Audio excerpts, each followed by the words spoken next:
Did you know that John Williams, of John Williams fame, is a shockingly good composer? Not just composer, but melody and theme writer. I guarantee that you can probably think of at least 2 or 3 themes that Mr. John Williams has composed that have probably, if you're a musician, composer, songwriter person, affected you deeply, right? One of those themes for me is the absolute gorgeous theme from Indiana Jones' Marion Theme, the Marion's theme. It's Marion's theme. It's her theme for her.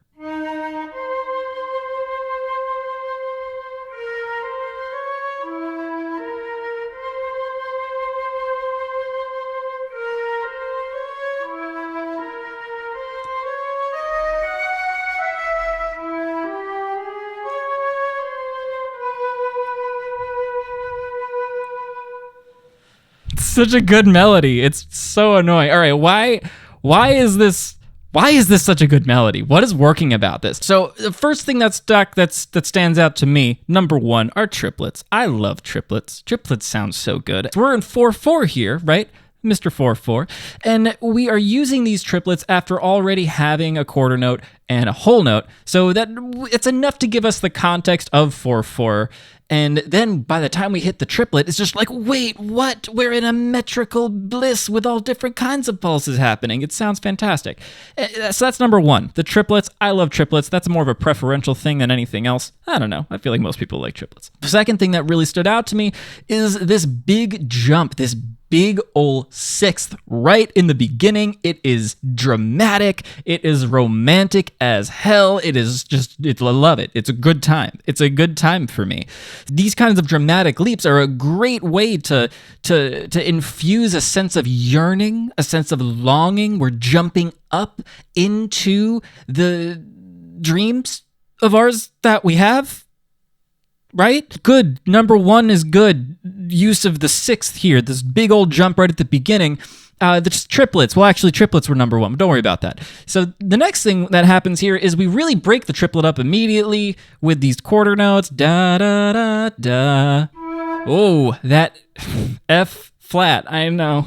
Let's just move past it for now. So this F flat is enharmonically an E natural. But what is more important to talk about is that it's just a half step above this E flat that we start on. We're kind of in an A flat place, sort of, maybe. I don't know. You can correct me on that if you want. We start, right, this E flat to C, then going down to the B flat.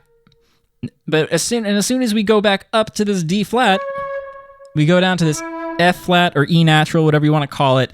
It is, you can think about it like a flat 6 or a raised 5. If we're in A flat, that F flat is going to be a flat 6. So that kind of makes sense in that sense, because it's a 6. In A, it's got to be some kind of F, right? So we are hanging on this C again, right after this da-da-da-da-da, up to that C. So we're hanging on the same C, too. So it's almost reminiscent of us pining after the same thing, right? We're kind of focused. It's very literally one note. So that 4th bar, or wait, 1, 2, 3. Yeah, that 4th bar is the exact same as the 2nd bar, a complete direct repeat. Remember, repetition legitimizes. Know your Adam Neely. And then when you go up here, we change things up a little bit. We are now starting on the C again, but instead of holding it, we have another triplet moving up. G flat, right? Little G flat there. Maybe if we're still in A flat, then maybe it's like a Mixolydian thing. Yeah. Or maybe it's like an I don't know thing. Right? So this now is the apex so far of the entire melody of the melodic contour. That means it's the highest point. And the lowest point, interestingly enough, is here at the beginning, kind of symbolizing to us that we are starting. Our lowest point was at the starting point as we're kind of like thinking about this perhaps romance, this love, fun stuff like that. Yeah, we're jumping back up here. We're up the apex.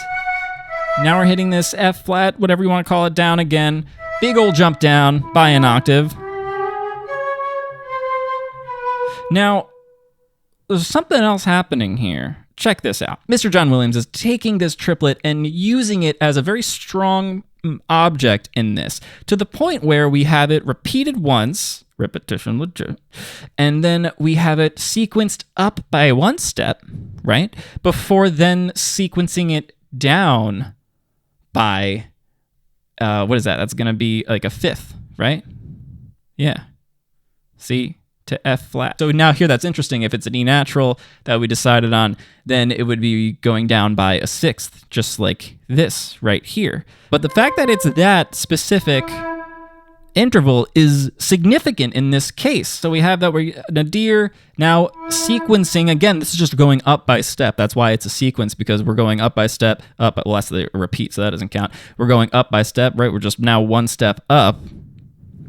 Confused yet? And then we're doing the same exact thing, right? We're just doing one note up, one note up, one note up, one note up, all the same, bum, right? And then this last note, suddenly we're not on a C anymore. The thing that we've been looking after, maybe perhaps we don't know what we've been looking at yet. We don't know what we've been pining after. And by the time we have the B natural, or, you know, I've seen some notations of this as a C flat, so that's a thing. Either way, it's going to be indicating some kind of difference. But the C flat maybe is less of a difference because we still have the C as the pitch. So it's just like we have found our thing, but it's a little bit different, or we know a little bit more about it. And same thing goes from the B just to an even greater extreme. You can really hear that B natural / C flat like just take you by surprise. It just hits you and you're just like, duh. It's amazing. We have this really interesting thing where we have the triplet object. That object is then sequenced, but it's not sequenced as like a whole bar is sequenced. We have this jump of a fourth, not quite the jump of a sixth that we have this entire time, but we don't lose it. We have this downfall of the octave here, and then the resolution on this da-na-na. Like, what is that? That's so pretty. It sounds so good.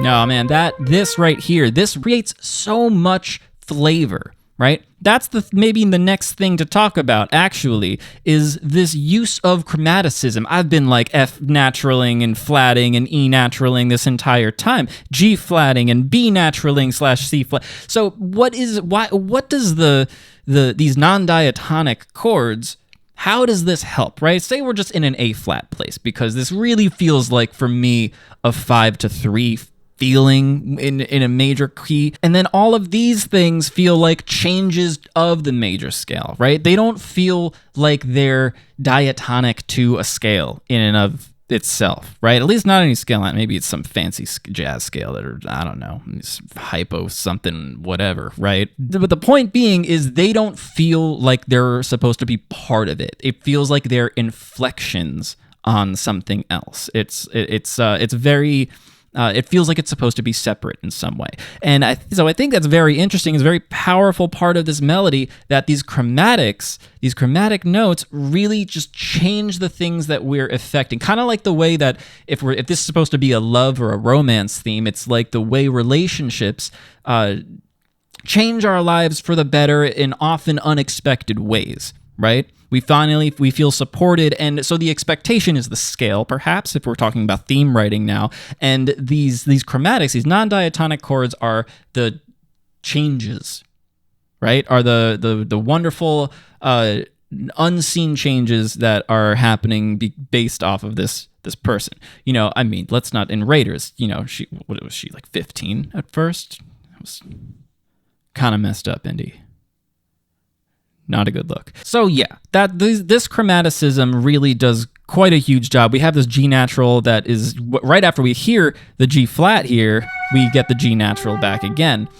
So a lot of different changes. There's a very like 20th century vibe to this score, to this, to this melody particularly, and that's not, you know, that makes sense considering John Williams' upbringing and stuff that he was into. Like, I mean, so much of his music just like, you know, just screams like early 20th century composition and like early film history, you know what I mean? Which makes sense.